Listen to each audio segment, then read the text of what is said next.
नमस्कार प्रिय विद्यार्थियों, आपके अपने YouTube चैनल लखनमाली में बहुत बहुत स्वागत करते हैं। संस्कृत साहित्य के प्रश्नोत्तरों की हमने जो सीरीज शुरू की है उसका एक वीडियो अपलोड हो चुका है, वो आपने देख लिया होगा। ठीक है, आज हम आपको दूसरा यहाँ पर सेशन लेकर आए हैं। इसमें आपको हम बताएंगे अगले प्रश्नों को। इससे आगे जो हमारे प्रश्न हैं उनको एक एक को हम समझाएंगे। तो चैनल को जरूर सब्सक्राइब कर लेना, अपने दोस्तों को शेयर कर देना, क्योंकि आपको यहाँ पर कंप्लीट मैटर संस्कृत का मिलने वाला है। इसलिए आप कहीं भी इधर उधर जाने की आवश्यकता नहीं है। चलिए दोस्तों, शुरू कर लेते हैं आपका ये वीडियो। देखिए, आज हम आपको बताने वाले हैं, यहाँ पर देखिए क्वेश्चन 52 से लेकर के हम आगे आपको बताने वाले हैं। 51 क्वेश्चन हम इससे पहले वाले वीडियो में बता चुके हैं। आज हम इससे आगे बात करेंगे। तो देखिए, आज हम आपको यहाँ पर बता रहे हैं 52 नंबर क्वेश्चन। सामवेद में कितने स्वरों का उल्लेख है? बहुत ही सुंदर प्रश्न है। सामवेद के अंदर कितने स्वर हैं? उत्तर है आपका 7 स्वर हैं। यानी सामवेद के अंदर आपको हमने पहले ही कहा संगीत का संबंध है। संगीत शास्त्र का संबंध हमारे सामवेद से है। अब सामवेद में टोटल 7 स्वरों की चर्चा होती है। आपने भी सुने होंगे सा रे गा मा पा धा नी सा। वो सारे हमारे 7 स्वर यहीं से लिए गए हैं।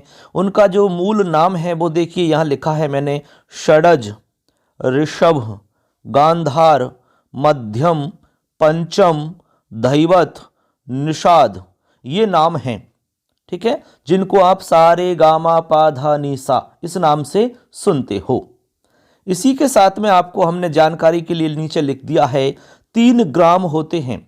ये संगीत की ही कुछ मतलब चीजें हैं।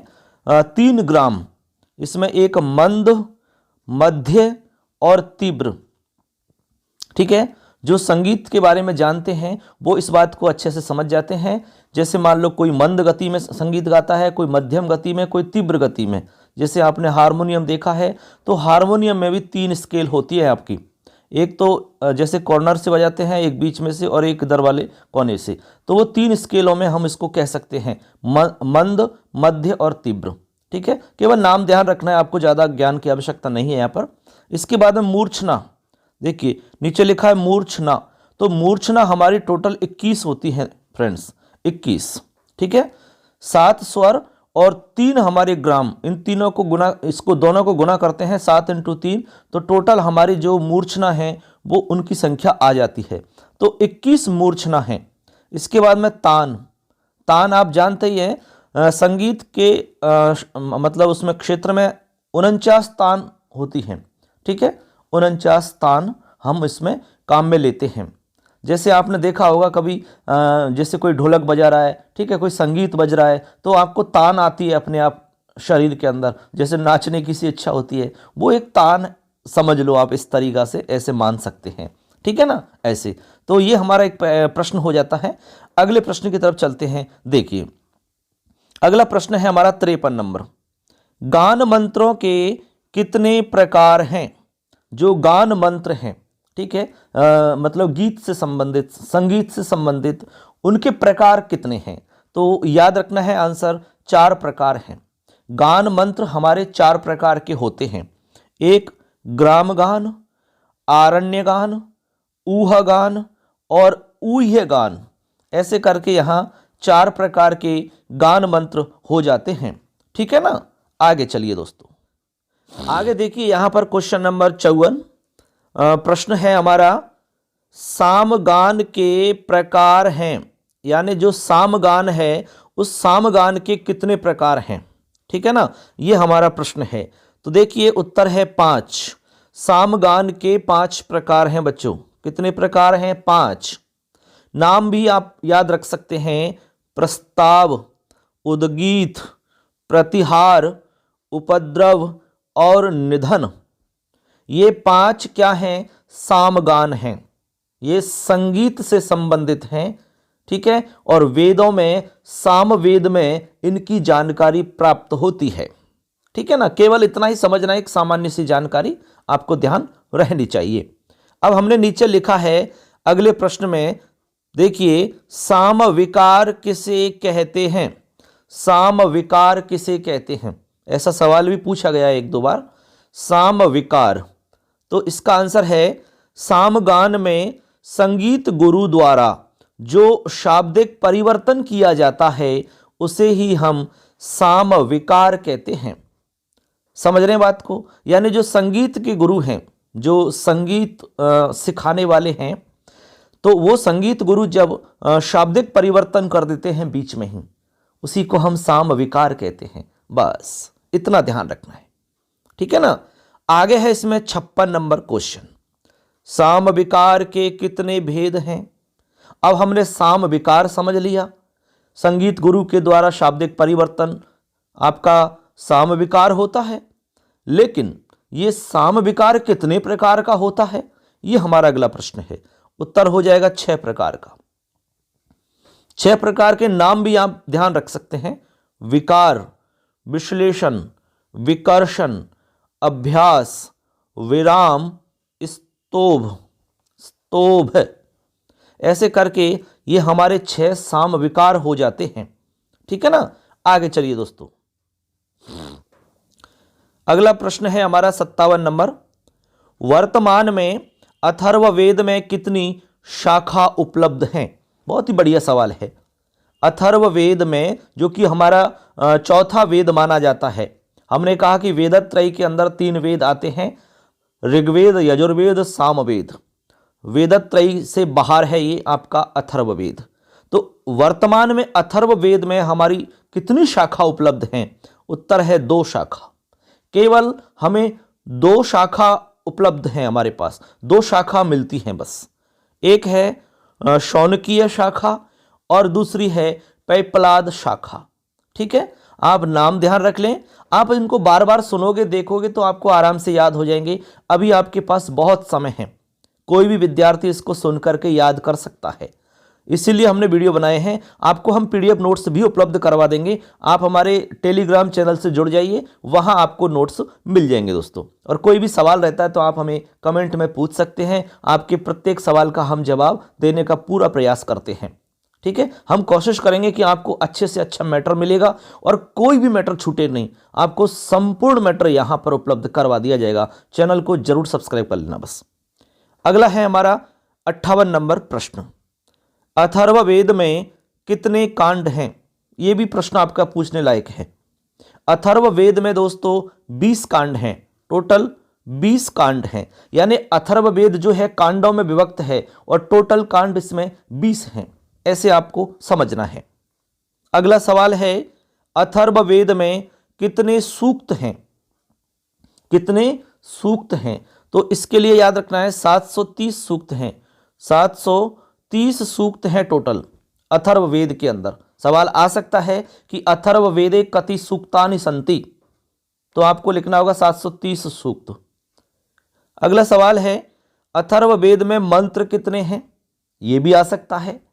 टोटल मंत्र कितने हैं, मंत्रों की संख्या कितनी है? तो याद रखना है 2987 मंत्र हैं बच्चों। कितने हैं? 2987 मंत्र हैं अथर्ववेद में, ठीक है ना। ऐसे आप इनको ध्यान रखेंगे, आप इनको सुनेंगे तो जरूर याद हो जाएंगे। चलिए आगे चलते हैं मित्रों। अगला हमारा सवाल है 61 नंबर, अथर्ववेद के उपनाम हैं। बहुत बढ़िया सवाल है। हमारा जो अथर्ववेद है इसके उपनाम कौन कौन से हैं और कौन कौन से नामों से ये जाना जाता है, सुन लीजिए। इसको हम आंगिरस भी कहते हैं। आंगिरस वेद, आंगिरस वेद एक नाम हो गया, अथर्वांगिरस दूसरा नाम हो गया, ब्रह्मवेद तीसरा नाम, क्षत्रवेद चौथा नाम और वैशज्य वेद ये आपका अगला और महिवेद ये अगला। तो ऐसा करके 1 2 3 4 5 6 नाम हो गए आपकी टोटल। देखिए, एक तो आंगिरस वेद, अथर्वांगिरस वेद, ब्रह्मवेद, क्षत्रवेद, वैशज्य वेद और महिवेद। टोटल उपनाम आपको ध्यान रखने 6, ठीक है। ये 6 उपनाम हैं, इनमें से सवाल आपका बन सकता है। आगे चलिए अगला सवाल देखते हैं। 62 नंबर, अथर्ववेद का वर्ण विषय कितने भागों में विभक्त है बच्चों। जो अथर्ववेद का वर्ण विषय है, मतलब अथर्ववेद के अंदर जो भी मतलब मैटर है, जो भी विषय वस्तु है उसमें, वो कितने भागों में बांटी गई है, कितने भागों में उसको विभक्त किया गया है। तो उत्तर याद रखना है 3 भागों में। 3 भागों में उस विषय वस्तु को विभक्त किया गया है। नाम ध्यान रख सकते हैं आप, अध्यात्मम, अधिभूतम और अधिदैवतम, ये 3 भागों के नाम हैं। ठीक है, एक का नाम अध्यात्मम, अधिभूतम, अधिदैवतम, ये 3 भागों के नाम हो जाते हैं। तो अथर्ववेद का वर्ण विषय 3 भागों में विभाजित है। तीनों भागों के नाम आपको बता दिए हैं। अगला सवाल देखिए, वैशज्ञानी किसे कहते हैं? अच्छा सवाल है। वैशज्ञानी किसे कहते हैं? उत्तर है, अथर्ववेद में अनेक रोग निवारक मंत्रों का संकलन है जिसे वैशज्ञानी कहते हैं। देखिए दोस्तों, अथर्ववेद के अंदर सभी प्रकार के रोगों के निवारण के लिए मंत्र दिए गए हैं। जैसे मान लो किसी को खांसी हो जाती है तो उसका मंत्र है, उसमें उस मंत्र का जाप करिए, और जाप कैसे करना है, कैसे उसको बोलना है, किस तरह से सिद्ध किया जाता है, उसमें पूरी प्रोसेस है। किसी को बुखार हो गया, उसकी प्रोसेस है पूरी मंत्र की। तो ऐसे करके सभी प्रकार के रोगों के वहाँ पर रोग निवारक मंत्र हैं। उन मंत्रों का बहुत बड़ा एक कलेक्शन है, बहुत बड़ा एक संकलन है, उसे हम वैशज्ञानी कहते हैं। ऐसे आपको समझना है, ठीक है ना। देखिए अगला सवाल देखते हैं। अगला सवाल है हमारा 64 नंबर, वेदों की व्याख्या करने वाले ग्रंथों को क्या कहा जाता है? बहुत बढ़िया सवाल है, वैसे मैं आपको ऑलरेडी बता चुका हूं ये। ठीक है, वे कौन से ग्रंथ हैं जिनमें वेदों की व्याख्या आती है? सिंपल है, ब्राह्मण ग्रंथ। ये सवाल आ सकता है, वेद व्याख्या से संबंधित कौन सा ग्रंथ है जहां पर वेदों की व्याख्या हमें मिलती है? तो उन ग्रंथों का नाम है ब्राह्मण ग्रंथ। ठीक है, ब्राह्मण ग्रंथों में व्याख्या हमें मिलती है। चलिए अगले सवाल की तरफ देखते हैं। अगला हमारा सवाल है 65 नंबर। 65 नंबर सवाल में देखिए क्या दिखाया गया है। तो 65 नंबर सवाल में कह रहे हैं, वेदों में ब्राह्मण ग्रंथों का उल्लेख करें। बताइए भाई, वेदों के अंदर ब्राह्मण ग्रंथ भी होते हैं। अब आपके अलग अलग वेद के हिसाब से आपको ध्यान रखने हैं, किस वेद में कौन सा ब्राह्मण ग्रंथ है, यह अपने को ध्यान रखना होगा। सबसे पहले हम ऋग्वेद की बात करते हैं बच्चों। तो ऋग्वेद में 2 ब्राह्मण ग्रंथ आपको ध्यान रखने होंगे।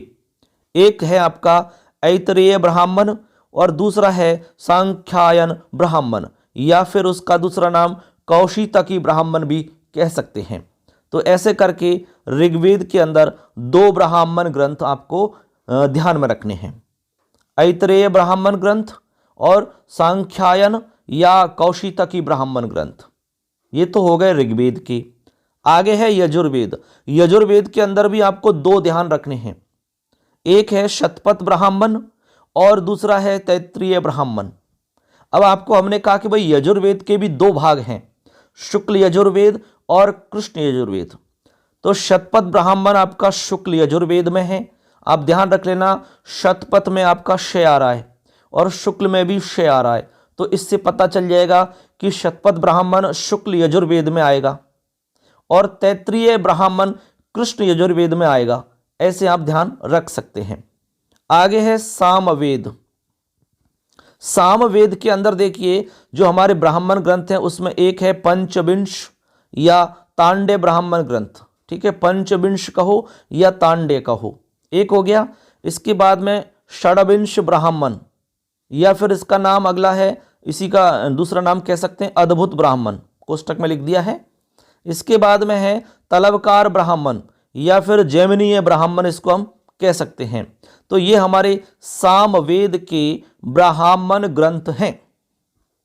ठीक है, अब आपको पता चल गया होगा कि भाई ऋग्वेद में कौन कौन से ब्राह्मण ग्रंथ हैं, यजुर्वेद में कौन कौन से ब्राह्मण ग्रंथ हैं, सामवेद में कौन कौन से ब्राह्मण ग्रंथ हैं। अब है हमारा चौथा अथर्ववेद। अथर्ववेद में कौन से ब्राह्मण ग्रंथ हैं? दोस्तों अथर्ववेद में केवल एक ही ब्राह्मण ग्रंथ है, गोपथ ब्राह्मण। याद रखना, यह सवाल आया हुआ है। गोपथ ब्राह्मण का संबंध किस वेद से है? उत्तर होगा अथर्ववेद से। प्रश्न बन सकता है अथर्ववेद का ब्राह्मण ग्रंथ कौन सा है? उत्तर होगा गोपथ ब्राह्मण। इस गोपथ ब्राह्मण को बच्चों दो भागों में बांटा हुआ है, एक पूर्व गोपथ और दूसरा उत्तर गोपथ। यानी गोपथ ब्राह्मण के दो हिस्से, पूर्व गोपथ और उत्तर गोपथ। ऐसे आप इसको ध्यान रख सकते हैं। अब ये याद आप सुनने से ही कर सकते हो दोस्तों, रट्टा लगाने से अच्छा है कि आप इसको समझिए और सुनिए, क्योंकि समझा हुआ स्थायी समय के लिए याद रहता है, लंबे समय तक आपके साथ रहेगा। रटा हुआ कम समय के लिए रहेगा, कभी भी आप उसको भूल सकते हैं। ठीक है ना, आगे चलिए फ्रेंड्स। आगे है हमारा 66 नंबर क्वेश्चन। वैदिक साहित्य के पूरक संहिता के रूप में किसे मानते हैं? वैदिक साहित्य के पूरक संहिता के रूप में हम ब्राह्मण ग्रंथ, आरण्यक और उपनिषद ग्रंथों को मानते हैं। वैदिक साहित्य के ये पूरक संहिता हैं।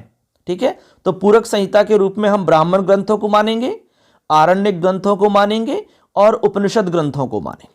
ये तीनों प्रकार के ग्रंथों को हम पूरक संहिता के रूप में मानते हैं। अगला सवाल है 67 नंबर। किस वेद में कोई भी आरण्यक ग्रंथ नहीं है? ये बहुत ही सुंदर सवाल है। ऐसा हमारा कौन सा वेद है जिसमें एक भी आरण्यक ग्रंथ नहीं है? उत्तर है अथर्ववेद। अथर्ववेद में कोई भी आरण्यक ग्रंथ नहीं है, एक भी आरण्यक ग्रंथ आपको नहीं मिलेगा। किसमें? अथर्ववेद में। ठीक है ना, ऐसे। चलिए आगे देखते हैं। देखिए बच्चों, अगला हमारा सवाल है 68 नंबर। सवाल को पढ़िए। ऋग्वेद के कितने आरण्यक हैं? यानी ऋग्वेद में कितने आरण्यक ग्रंथ हैं? जैसे हमने अभी ब्राह्मण ग्रंथ बताए थे, उसी तरह से आरण्यक ग्रंथ भी होते हैं। तो आपको हम बता दें दोस्तों कि ऋग्वेद में 2 आरण्यक ग्रंथ हैं। हमने यहां पर ऋग्वेद के साथ में जो हमारे 2 वेद हैं उनको भी बता दिया साथ में, और हमने अभी अभी आपसे कहा कि अथर्ववेद में कोई भी आरण्यक ग्रंथ नहीं है। ठीक है ना, तो हम तीनों के बारे में बता देंगे यहां पर एक ही साथ। सबसे पहले ऋग्वेद की बात कर रहे हैं। ऋग्वेद में आपको 2 आरण्यक ग्रंथ याद रखने हैं। नाम है ऐत्रेय आरण्यक, दूसरा है सांख्यायन या कौशितकी आरण्यक। ये आपको ध्यान रखने नाम, ऐत्रेय, सांख्यायन या कौशितकी। इसके बाद में यजुर्वेद की बात करें तो यजुर्वेद के अंदर है बृहद आरण्यक, ये तो आपका शुक्ल यजुर्वेद में है। और अगला है तैत्रीय मैत्रायणी आरण्यक। तैत्रीय मैत्रायणी आरण्यक ये आपका कृष्ण यजुर्वेद में है। ऐसे करके आपको ये नाम यजुर्वेद के अंदर ध्यान रखने हैं। क्या है ये? आरण्यक ग्रंथ हैं। ये बृहद आरण्यक ग्रंथ शुक्ल यजुर्वेद में मिलेगा, तैत्रीय मैत्रायणी आरण्यक आपको कृष्ण यजुर्वेद में मिलेगा। ऐसे आगे है सामवेद। सामवेद में आपको ध्यान रखने हैं तलबकार आरण्यक ग्रंथ और छांदोग्य आरण्यक ग्रंथ। ये आपको नाम ध्यान रखने हैं सामवेद के अंदर। मान लो आ गया कि छांदोग्य आरण्यक ग्रंथ किस वेद में है या किस वेद से संबंधित है, तो याद रखना है उत्तर होगा सामवेद। सामवेद में है ये छांदोग्य। ऐसे आप बार बार सुनोगे और देखोगे तभी याद रहेगा। ये एक दिन में या एक बार में सुनने से देखने से याद नहीं हो सकता, आधा पर्दा ही याद होगा। ठीक है ना, ऐसे। आगे चलिए, अगला हमारा क्वेश्चन है, देखिए 69 नंबर। 69 नंबर क्वेश्चन को समझते हैं। गुरु के समीप बैठकर प्राप्त किया गया ज्ञान होता है। यह सवाल आया हुआ है। गुरु के समीप बैठ करके जो ज्ञान प्राप्त किया जाता है उसे हम उपनिषद कहते हैं। उपनिषद, उपनिषद को हम ब्रह्म विद्या भी कहते हैं या रहस्य विद्या भी कहते हैं। तो उपनिषद का मतलब है गुरु के समीप बैठ करके जो प्राप्त किया जाता है ज्ञान। जो ज्ञान गुरु के समीप में बैठ करके प्राप्त किया जाए वो उपनिषद है। उपनिषद को हम ब्रह्म विद्या या रहस्य विद्या भी कहते हैं। ये सवाल आपका आ सकता है। मान लो एग्जाम में आ गया कि रहस्य विद्या किसे कहते हैं, तो उत्तर होगा आपका उपनिषद को कहते हैं। ब्रह्म विद्या किसे कहा जाता है? तो उपनिषद को कहा जाता है। ऐसे आपको लिखना है। अगला सवाल देखिए, वेदांत किसे कहते हैं? यह सवाल भी एग्जाम में आया हुआ है, अभी अर्धवार्षिक में भी कई जगह पूछा गया है। वेदांतः कः, तो वेदांत के लिए लिखना होगा वेदों का अंतिम भाग होने के कारण उपनिषदों को वेदांत कहते हैं। वेदांत का मतलब वेद का अंतिम भाग, तो उपनिषद जो है वेद का अंतिम भाग है। हमने आपको बताए एक तो ब्राह्मण, एक आपको आरण्यक और एक उपनिषद। तो उपनिषद का नंबर लास्ट में आता है, तो ये अंतिम है, इसीलिए इसको वेद का अंतिम भाग मानते हैं, तो नाम रख दिया वेदांत, इसलिए उपनिषदों को हम वेदांत कहते हैं। ठीक है, ऐसे आगे चलिए। अगला सवाल है मुक्तकोपनिषद। मुक्तोपनिषद में कितने उपनिषदों का उल्लेख है? मुक्तोपनिषद में कितने उपनिषदों के बारे में बताया गया है? तो उत्तर है 108 उपनिषदों के बारे में वहां चर्चा की गई है। मुक्तोपनिषद में 108 के बारे में बताया है, 108 उपनिषदों में। आगे चलिए अगला सवाल देखते हैं। अगला सवाल है हमारा, देखिए 72। सवाल क्या कह रहा है सुनिए, कितने उपनिषद प्रामाणिक माने जाते हैं? अब मुक्तोपनिषद में तो अभी बता दिया कि भाई 108 की चर्चा की गई है, लेकिन 108 सारे के सारे ऑथेंटिक नहीं माने जाते, प्रामाणिक नहीं माने जाते। तो भाई कितने माने जाते हैं? तो याद रखना 10 उपनिषद प्रामाणिक माने जाते हैं। शंकराचार्य ने 10 पर भाष्य लिखा है, इन 10 पर व्याख्या लिखी है, ऐसे आप मानिए। तो ये प्रामाणिक माने जाते हैं जिन पर उन्होंने भाष्य लिखा, और जिन पर नहीं लिखा वो प्रामाणिक में नहीं आते। तो याद रखना है उपनिषद जो प्रामाणिक माने जाते हैं वो आपके 10 हैं, या प्रमुख उपनिषद 10 हैं, ऐसे आप समझिए। अब 10 के नाम याद रखने के लिए एक श्लोक है, ईशकेन कट प्रश्न मुंडमांडुक्य तित्तिरी ऐतरेय च छांदोग्यम बृहदारण्यकम तथा। इसमें नाम आ गया ईश, ईशोपनिषद, केन, केनोपनिषद, कठ, कठोपनिषद, प्रश्न, प्रश्नोपनिषद, मुंड, मुंडकोपनिषद, मांडुक्य, मांडुक्योपनिषद, और तित्रीय, तित्रीयोपनिषद, ऐत्रेय उपनिषद, छांदोग्य उपनिषद, बृहदारण्यक उपनिषद। अब आप देखेंगे तो संख्या 10 हो गई है। देखो 1 2 3 4 5 6 7 8 9 10, ये 10 हमारे टोटल हो जाते हैं। ये श्लोक याद हो जाता है तो 10 के नाम याद रख सकते हो। ठीक, मान लो आ गया कि किन्हीं 5 उपनिषदों के नाम लिखो, तो इनमें से आप लिख सकते हैं यदि ये श्लोक याद है तो। ठीक, अगला सवाल। अगला सवाल है उपनिषदों में मुख्य विषय वस्तु क्या है? भाई जो हमारे उपनिषद हैं उन उपनिषदों में होता क्या है, क्या लिखा है उनके अंदर, उनमें मुख्य विषय वस्तु क्या है? तो सुनिए, उनके अंदर ब्रह्म तत्व है। ब्रह्म तत्व क्या है इसके बारे में पूरी डिटेल आपको वहां मिलती है। इसके बाद में आत्म तत्व, जो आत्मा की हम बात करते हैं, उसके बारे में सारी जानकारी आपको मिलेगी। इसके बाद में सृष्टि प्रक्रिया, जो हमारी सृष्टि बनी है इसकी क्या प्रक्रिया रही है, कैसे इसकी उत्पत्ति हुई है, क्या क्या इसमें हुआ है, सारा कुछ आपको मिल जाएगा। कहां? उपनिषदों में। तो कहने का मतलब ज्ञान का पूरा खजाना मिलने वाला है आपको यहां पर।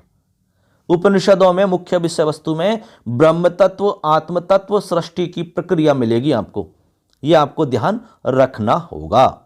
अगला सवाल, सबसे छोटा उपनिषद कौन सा है? यह प्रश्न आ सकता है। सबसे छोटा उपनिषद है मांडूक्य उपनिषद। मांडूक यानी मंडूक यानी मेंढक होता है ना, तो मेंढक बेचारा छोटा सा होता है, ऐसे आप समझिए। तो इसलिए याद रख सकते हो मांडूक उपनिषद आपका सबसे छोटा उपनिषद है। ठीक है ना, सबसे छोटा उपनिषद है। इसके बाद में देखिए आगे 75 नंबर पे दे रखा है इसमें सबसे बड़ा उपनिषद कौन सा है? तो सबसे बड़ा उपनिषद याद रखना है बृहदारण्यक उपनिषद। इससे पता चल रहा है बृहद से, क्योंकि बृहद का मतलब ही बड़ा होता है, विशाल होता है।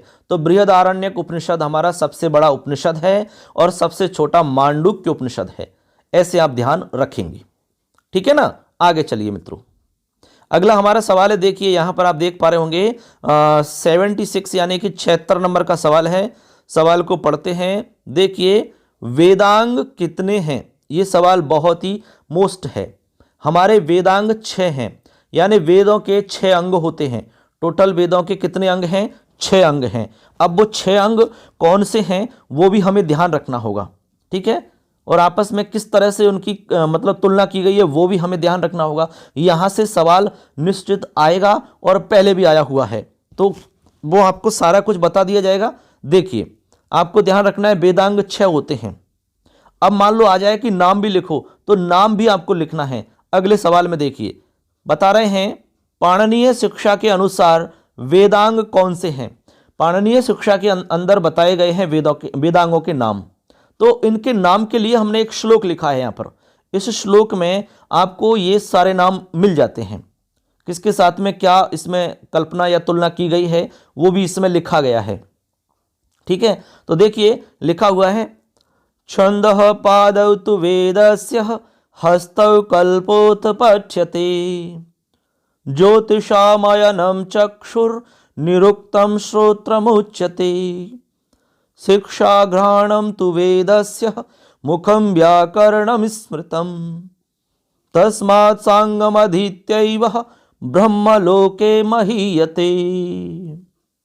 यदि आप वेदों के साथ साथ में इन अंगों का भी अध्ययन कर लेते हैं, अच्छे से इनको पढ़ लेते हैं, तो ब्रह्मलोक को प्राप्त कर सकते हैं। ये इनका मतलब है। समझ गए बच्चों? तो सीधी सीधी बात ये है कि इसमें आपके वेदों के अंगों के नाम हैं। उनको हमने नीचे और इसको स्पष्ट करने के लिए नीचे लिख दिया। देखिए कैसे नाम, सुनो। सबसे पहला नाम है छंद। क्या नाम है? छंद। इसके बाद में है कल्प, इसके बाद में है ज्योतिष, इसके बाद में है निरुक्त, इसके बाद में है शिक्षा और फिर है व्याकरण। ये 6 हो गए टोटल, गिन लो आप। छंद, कल्प, ज्योतिष, निरुक्त, शिक्षा, व्याकरण, ये हमारे वेदों के 6 अंगों के नाम हो गई, ठीक है ना। अब देखिए, जो हमारा वेद पुरुष है, उस वेद पुरुष के अंगों के साथ में इनकी तुलना की गई है, ठीक है। आपस में कल्पना की गई है। कैसे? जैसे छंद है, उस छंद को वेद पुरुष के पैर माना गया है। वेद पुरुष के पैर हैं छंद। जिस तरह हम पैरों के बिना चल नहीं पाते, उसी तरीका से हमारा जो साहित्य है वो बिना छंद के चल नहीं सकता। ऐसे तो पैरों की तुलना छंद के साथ हुई है, ऐसे आपको ध्यान रखना है। ये तो ये इस श्लोक में भी लिखा हुआ है, छंदः पादौ, यानी छंद पैर हैं। ऐसे तो यहाँ पर पैर के आगे लिख दिया छंद। हाथ यानी हस्त, कल्प हो गए। आंख, नेत्र यानी कि ज्योतिष हो गई। इसके बाद में कान को हम श्रोत्र कहते हैं, तो श्रोत्र के आगे हमने निरुक्त लिख दिया। इसके बाद में कान को हम कहते हैं घ्राण, तो इसमें घ्राण को हम शिक्षा के साथ जोड़ दिया। और मुख है हमारा व्याकरण। जैसे हमारे पूरे शरीर पर मुख हमारा सबसे मेन हमारा एक अंग है। सभी लोग इस मुख को ही अच्छा दिखाने का प्रयास करते हैं, इसी को चमकाने में लगे रहते हैं, ठीक है ना। इसी तरह से हमारा व्याकरण भी मुख्य है। व्याकरण के बिना आप किसी भी भाषा को नहीं समझ सकते, ऐसे आपको समझना है। तो हमने यहाँ पर 6 वेदों के अंगों के नाम बता दिए और 6 अंगों की तुलना आपस में वेद पुरुष के किस अंग के साथ की गई है वो भी बता दिया। पैर के साथ छंद, हाथ यानी हस्त के साथ कल्प, आंख यानी नेत्र के साथ ज्योतिष, कान यानी श्रोत के साथ निरुक्त, और नाक यानी घ्राण के साथ शिक्षा, और मुख यानी कि व्याकरण। ऐसे आप ध्यान रख लेंगे इसको, एक सवाल निश्चित यहां से बन जाएगा, ठीक है ना। तो वेदांग के नीचे भी लाइन लिख दिया हमने, देखो ये शिक्षा, कल्प, व्याकरण, निरुक्त, छंद और ज्योतिष, ऐसे आप देख सकते हैं। आगे चलिए मित्रों, अगला सवाल है हमारा, देखिए 78 नंबर सवाल है। 78 नंबर सवाल में क्या बताया गया है इसको एक बार देखते हैं। एक एक सवाल को मैं आसान तरीका से समझा रहा हूं, इसलिए आप अच्छे से सुनना, पूरा देखना और चैनल को जरूर सब्सक्राइब करना, ठीक है, और लाइक भी करो वीडियो को। प्राचीनतम शिक्षा ग्रंथ कौन सा है? यह भी बहुत अच्छा सवाल है। प्राचीनतम शिक्षा ग्रंथ का नाम बताना है। उत्तर है प्रातिसाख्यम। प्रातिसाख्यम जो ग्रंथ है यह प्राचीनतम शिक्षा ग्रंथ माना जाता है। ऐसे अगला सवाल है, शिक्षा अध्याय हैं, शिक्षा अध्याय कौन कौन से हैं? तो शिक्षा अध्याय में आपको ध्यान रखना है वर्ण, स्वर, मात्रा, बल, साम, संतान। ये आपके शिक्षा अध्याय में 6 अध्याय हो गए। एक हो गया वर्ण, एक हो गया स्वर, एक हो गई मात्रा, एक है बल, एक है साम, एक है संतान। तो टोटल हमारे कितने हो गए? 6 हो गए। ये निश्चित रूप से पूछे जा सकते हैं। तो शिक्षा अध्याय हमारे 6 हैं, वर्ण, स्वर, मात्रा, बल, साम, संतान। अब इनके बारे में आपको हमने नीचे थोड़ी थोड़ी जानकारी लिख दी। जैसे वर्णों की यदि बात आए, ठीक है, वर्णों की यदि बात पूछी जाती है तो 63 या 64 हमें बताना है। पाणिनीय शिक्षा के अनुसार है ये सब 63 या 64 वर्ण होते हैं पाणिनीय शिक्षा के अनुसार संस्कृत व्याकरण में। इसके बाद में स्वर की बात करें तो 3 स्वर होते हैं, उदात्त, अनुदात्त व स्वरित। तो स्वर यदि पूछे जाएंगे तो 3 याद रखना है। इसके बाद में मात्रा यदि पूछी जाती है तो 3 मात्रा होती है हमारी, ह्रस्व, दीर्घ, प्लुत। ह्रस्व 1 मात्रा वाला, दीर्घ में 2 मात्रा और प्लुत में 3 मात्रा, ठीक है, ऐसे। फिर है बलम। बलम का मतलब है स्थान और प्रयत्न दोनों मिलके बल कहलाते हैं। यानी स्थान और प्रयत्न दोनों जब मिल जाते हैं तो उसका नाम है बलम। जैसे स्थान उच्चारण स्थान होते हैं, प्रयत्न होते हैं हमारे अभ्यंतर प्रयत्न, बाह्य प्रयत्न, आपने पढ़े होंगे व्याकरण में, वो वाले दोनों को मिश्रित रूप में कह रहे हैं बलम। इसके बाद में साम। साम का मतलब होता है गुण युक्त निर्दोष उच्चारण, यानी गुण युक्त, ठीक है, निर्दोष उच्चारण जो हम करते हैं उसका नाम है साम। इसके बाद में संतान। संतान का मतलब वो नहीं है जो आप समझ रहे हैं संतान का मतलब है संहिता के साथ में उच्चारण करना। संहिता का मतलब संधि, संधि के साथ में जो उच्चारण हम करते हैं, संहिता के साथ में जो उच्चारण करते हैं उसका नाम है संतान।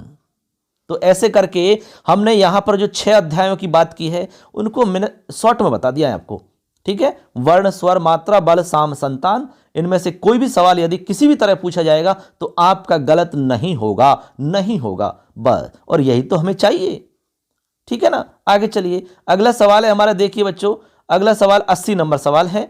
तो सवाल को पढ़ते हैं। देखिए, वर्तमान में कितने शिक्षा ग्रंथ प्राप्त होते हैं? कितने शिक्षा ग्रंथ उपलब्ध होते हैं? उत्तर है 30। 30 शिक्षा ग्रंथ उपलब्ध होते हैं वर्तमान समय में। ऐसे अगला सवाल, सर्वाधिक प्रसिद्ध शिक्षा ग्रंथ कौन सा है? यह सवाल वेरी वेरी मोस्ट है। तो उत्तर है पाणिनीय शिक्षा। पाणिनीय शिक्षा ग्रंथ हमारा सबसे ज्यादा प्रसिद्ध है, सबसे ज्यादा, ठीक है। तो याद रखना है सर्वाधिक प्रसिद्ध शिक्षा ग्रंथ पाणिनीय शिक्षा ग्रंथ है। आगे ठीक है ना, हमारा देखिए 82 नंबर सवाल है। सवाल को समझते हैं, क्या पूछा जा रहा है। देखिए, कह रहे हैं प्रमुख शिक्षा ग्रंथों का नाम उल्लेख करें, यानी जो हमारे प्रमुख शिक्षा ग्रंथ हैं उनका नाम बताना है आपको। तो देखिए, नाम सुन लीजिए। मान लो सवाल आ जाए कि कोई भी प्रसिद्ध 2 शिक्षा ग्रंथों के नाम लिखो, 3 शिक्षा ग्रंथों के नाम लिखो, या प्रमुख शिक्षा ग्रंथों के नाम बताओ, कैसे भी बन सकता है सवाल। तो याद रखना, याज्ञवल्क्य शिक्षा एक हो गया, वासिष्ठी शिक्षा, कात्यायनी शिक्षा, पाराशरी शिक्षा, नारदी शिक्षा और पाणिनीय शिक्षा। इनमें से कोई भी लगभग 3 तो याद रख लो आप, ठीक है। 3 नाम याद रख लो, बहुत हैं, उसी में से काम चल सकता है।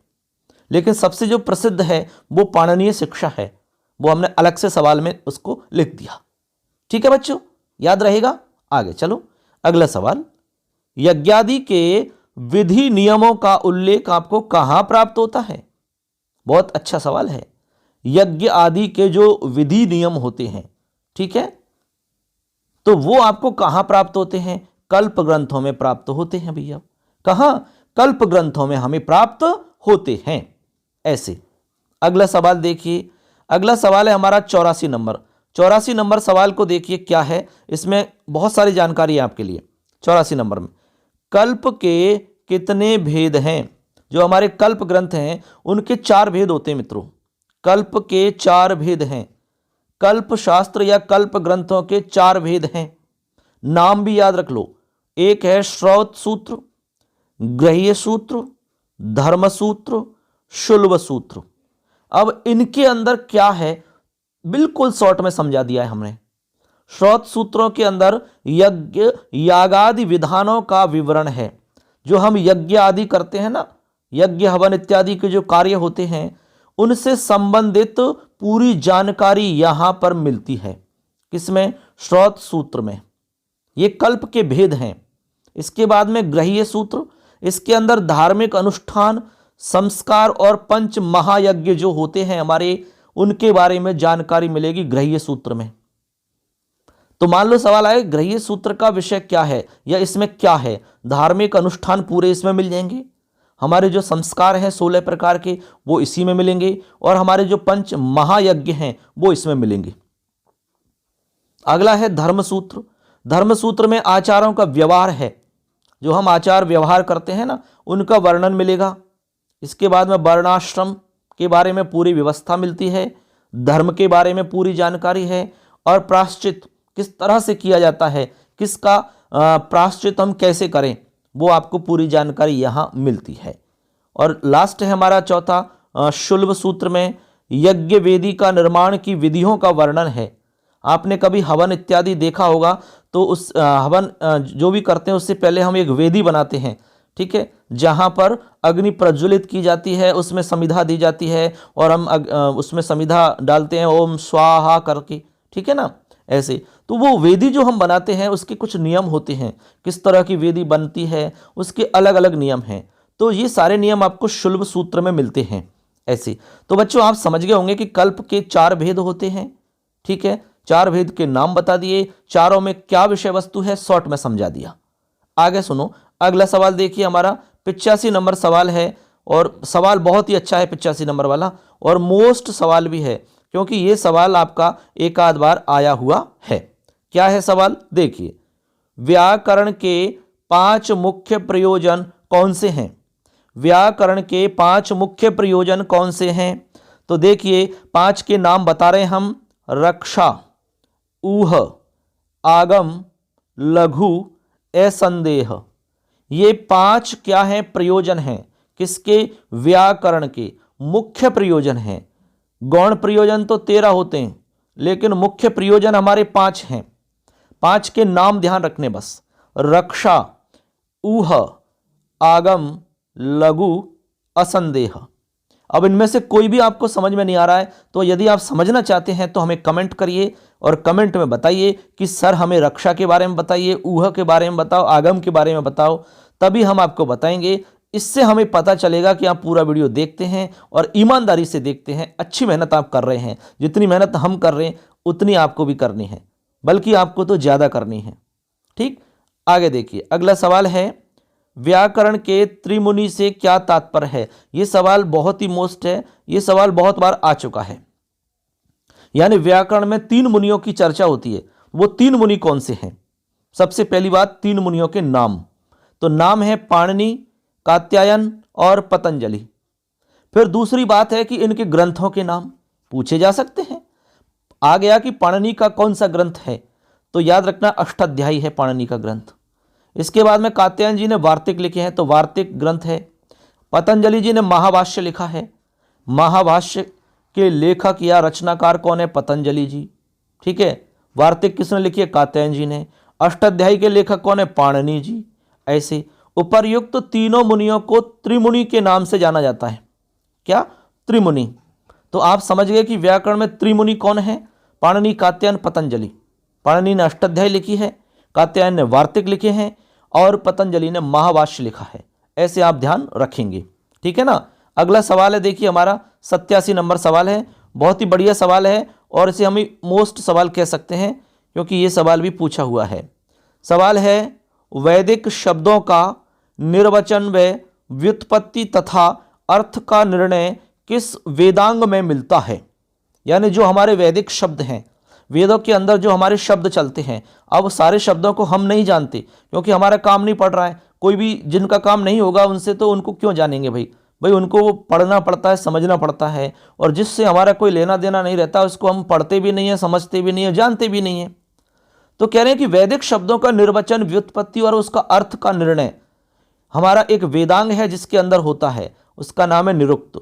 इस निरुक्त ग्रंथ में आपको पूरी जानकारी मिलती है। जो भी हमारे कठिन शब्द हैं वेदों के, उनके बारे में पूरी डिटेल मिलेगी, उसका अर्थ मिलेगा, उसकी व्युत्पत्ति मिलेगी, ठीक है ना, उसमें से हम समझ सकते हैं। ऐसे अगला है हमारा प्रश्न, उपलब्ध निरुक्त ग्रंथों में किसकी कृति प्राप्त होती है? जितने हमारे उपलब्ध हैं ग्रंथ निरुक्त वाले, उनमें किसकी हमें कृति प्राप्त होती है, रचना? तो यास्क की कृति प्राप्त होती है और कृति का नाम है निरुक्त, यास्क, ठीक है। इस निरुक्त ग्रंथ में आपको 14 अध्याय मिलते हैं टोटल। ये सवाल आया हुआ है, ठीक है। कैसे कि निरुक्त किसने लिखा है, निरुक्त ग्रंथ किसका है? यास्क जी का है। इस निरुक्त ग्रंथ में कितने अध्याय हैं? 14 अध्याय हैं। ऐसे आपको लिखना है, समझ गए? यहां से सवाल बन सकता है आपका, इसलिए याद रखना इसको। निरुक्त ग्रंथ किसका है? यास्क का है। और जो निरुक्त ग्रंथ है उसमें कितने अध्याय हैं? तो 14 अध्याय हैं। ये आपको ध्यान रखना है, ठीक है ना। आगे चलिए, अगला सवाल है हमारा, देखिए 89 सवाल आपका बहुत ही बढ़िया सवाल है और मोस्ट सवाल है। देखिए सवाल पढ़ते हैं, छंद शास्त्र के प्रणेता किसे माना जाता है? बहुत ही अच्छा सवाल है, ये आया हुआ है। छंद शास्त्र के प्रणेता आचार्य पिंगल मुनि को मानते हैं। किसको? आचार्य पिंगल मुनि को छंद शास्त्र के प्रणेता माना जाता है, ये याद रखना। अगला सवाल देखिए, छंद शास्त्र का प्रतिनिधि ग्रंथ कौन सा है? मेन ग्रंथ, मुख्य। तो याद रखना पिंगल ऋषि का ग्रंथ है और ग्रंथ का नाम है छंदः सूत्रम। छंदः सूत्रम ग्रंथ का नाम है। छंद शास्त्र के प्रणेता पिंगल मुनि हैं, यानी आचार्य पिंगल, और इनका जो ग्रंथ है वो छंद शास्त्र का प्रतिनिधि ग्रंथ है, मेन है। तो नाम है छंदः सूत्रम, ऐसे ध्यान रखना। अगला सवाल है, वेद विहित कर्मानुष्ठान का समुचित काल जानने हेतु किस वेदांग की हमें उपयोगिता होती है? किस वेदांग की आवश्यकता होती है?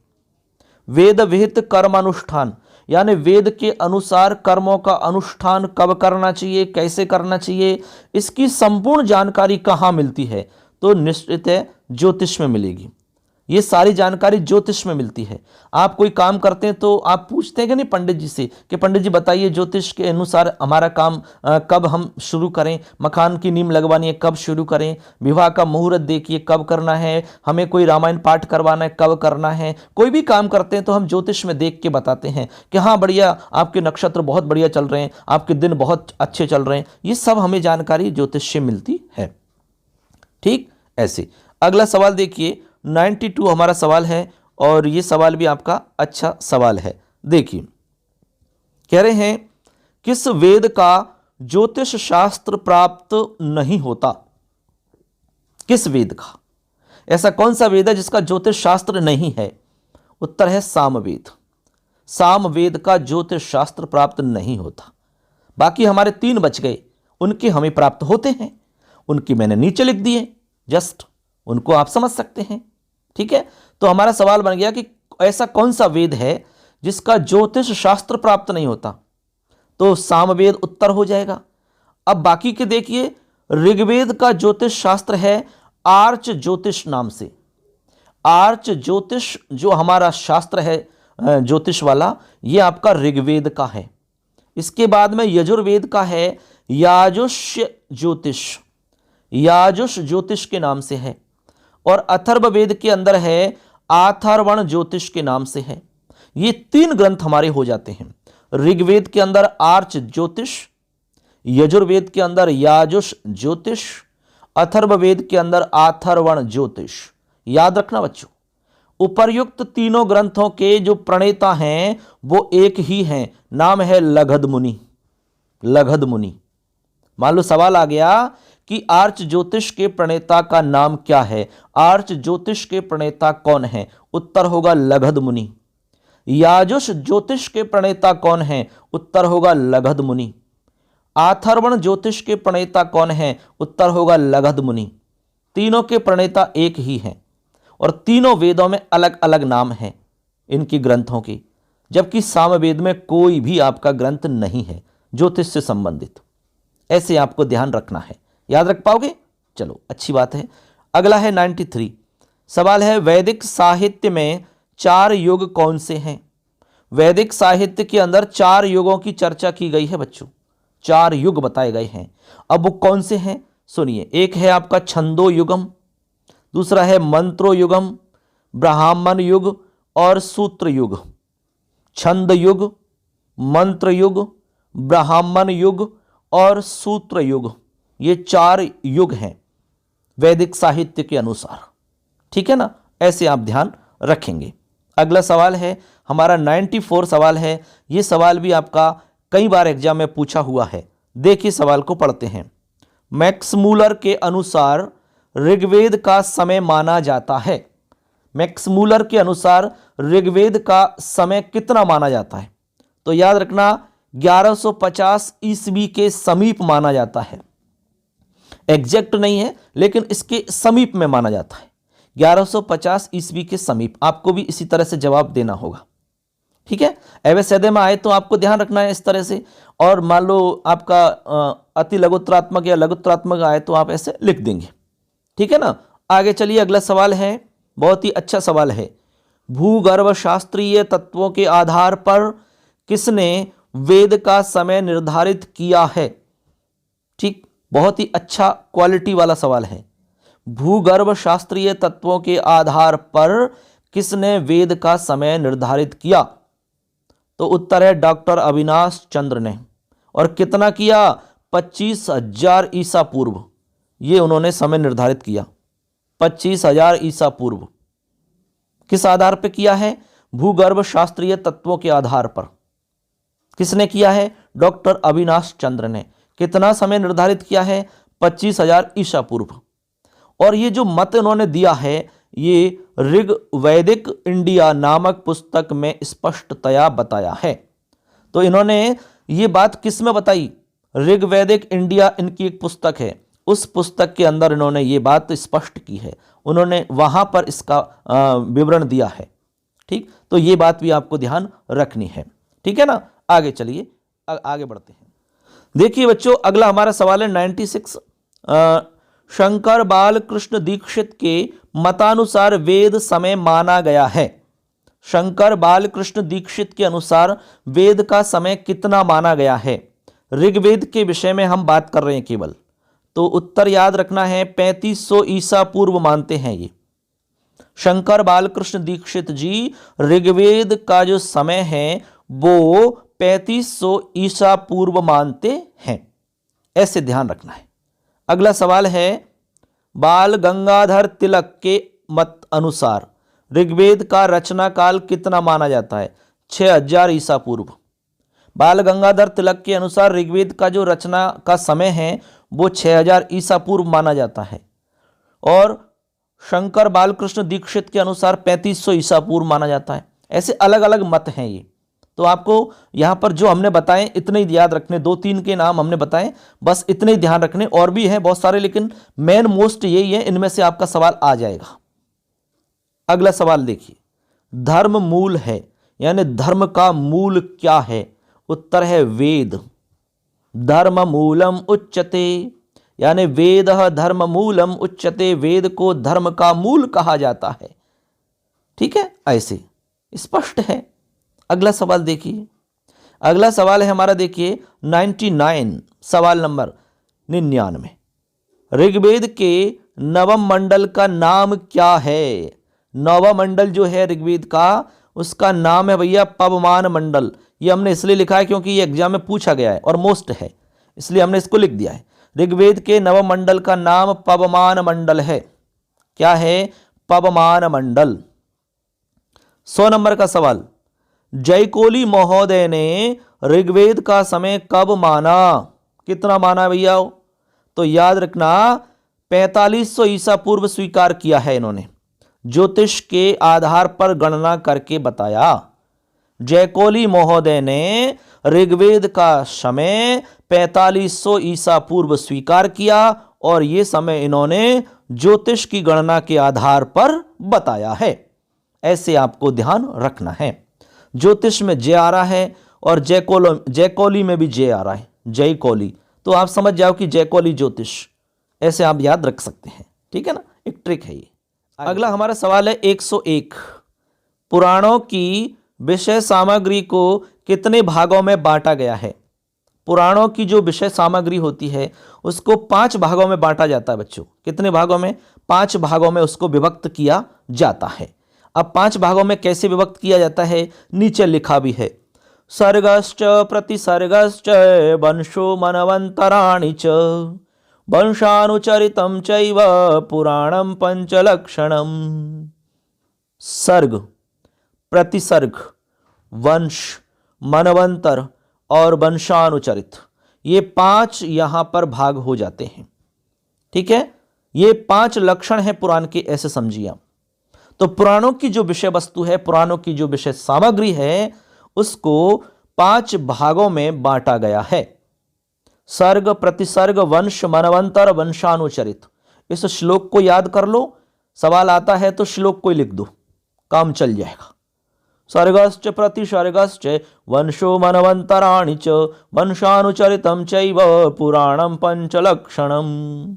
ऐसे आगे है, पुराणों की संख्या कितनी मानी जाती है भैया? पुराणों की संख्या 18 पुराण होते हैं। 18, अष्टादश। आपने एक श्लोक सुना होगा, अष्टादश पुराणेषु व्यासस्य वचनद्वयम्। 18 पुराणों में व्यास जी के 2 वचन प्रसिद्ध हैं, परोपकाराय पुण्याय पापाय परपीडनम। ये परोपकार करना सबसे बड़ा पुण्य है और दूसरों को दुख पहुंचाना सबसे बड़ा पाप है। व्यास जी ने ये 2 बात कही है 18 पुराणों में, ऐसी। ठीक है, ऐसे आपको ध्यान रखना है। आगे लिख रहे हैं इसी में, पद्म पुराण के अनुसार इनको गुणों के आधार पर इस तरह से बांटा गया है। किसको?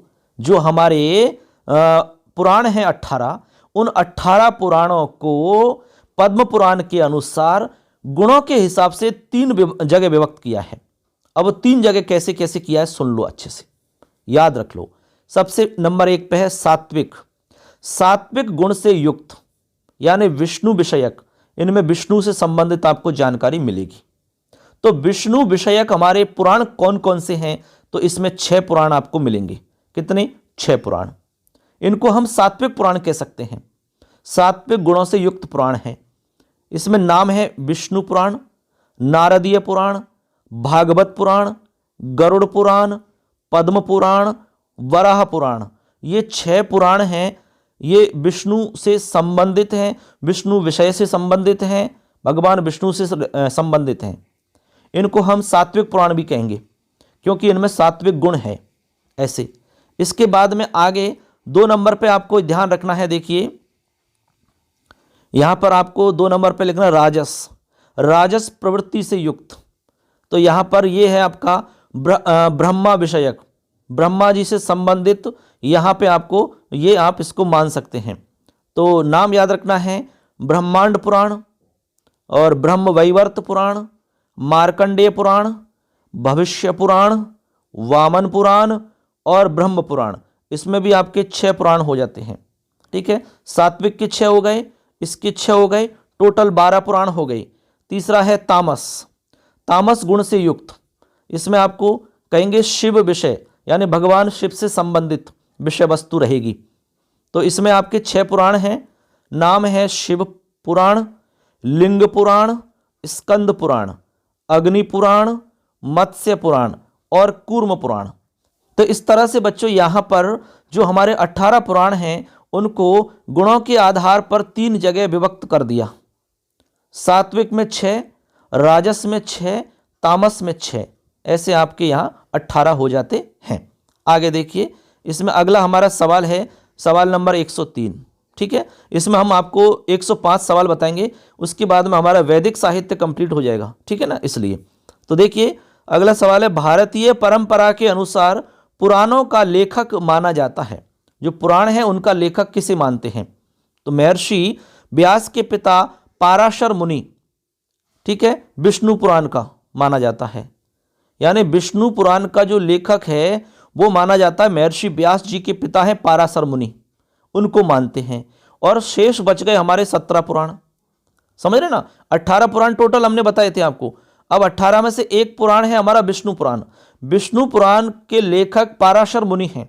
और पाराशर मुनि कौन है? व्यास जी के पिताजी हैं। ठीक है। अब बचे हमारे 17, तो 17 पुराणों का लेखक महर्षि वेद व्यास जी को माना जाता है। समझे बात को? यानी वेद व्यास जी को 17 पुराणों का लेखक माना जाता है और एक पुराण जो विष्णु पुराण है उसका लेखक पराशर मुनि को माना जाता है, जो कि व्यास जी के पिताजी हैं। ऐसे आपको ध्यान रखना है। अगला सवाल है सेकंड लास्ट, आधुनिक शोधकर्ता विद्वानों के अनुसार पुराणों का संशोधक व संकलनकर्ता किसे माना गया है? उत्तर है वेद व्यास जी को। सीधी सी बात है, यानी पुराणों का संशोधक और संकलनकर्ता जिन्होंने संकलन किया है वो वेद व्यास जी हैं। तो वेद व्यास जी ने संकलन किया है सभी का। यदि संकलनकर्ता या संशोधक आएगा, अपडेट किसने किया, इनको संशोधित किसने किया, तो वहां पर वेद व्यास जी का नाम लिखना है सीधा सा। लास्ट सवाल है हमारा आज के इस सेशन का। देखिए क्वेश्चन नंबर 105, साहित्य शास्त्रीय विवेचन की दृष्टि से किस पुराण का विशेष महत्व है? उत्तर है अग्नि पुराण का। सबसे ज्यादा जो विशेष महत्व है साहित्य शास्त्रीय विवेचन की दृष्टि से अग्नि पुराण का है। ठीक है ना। ऐसे करके टोटल हमारे 105 प्रश्न यहां पर अच्छे से हो जाते हैं। हमने पूरा प्रयास किया है कि आपको बहुत ही रोचक ढंग से समझाया जाए, बहुत ही आसान तरीका से समझाया जाए। हमें उम्मीद है, आशा है कि आपको अच्छे से समझ में आया होगा, आपको बहुत अच्छे से लाभ मिलेगा। चैनल को जरूर सब्सक्राइब कर लेना और वीडियो को लाइक कर देना यार।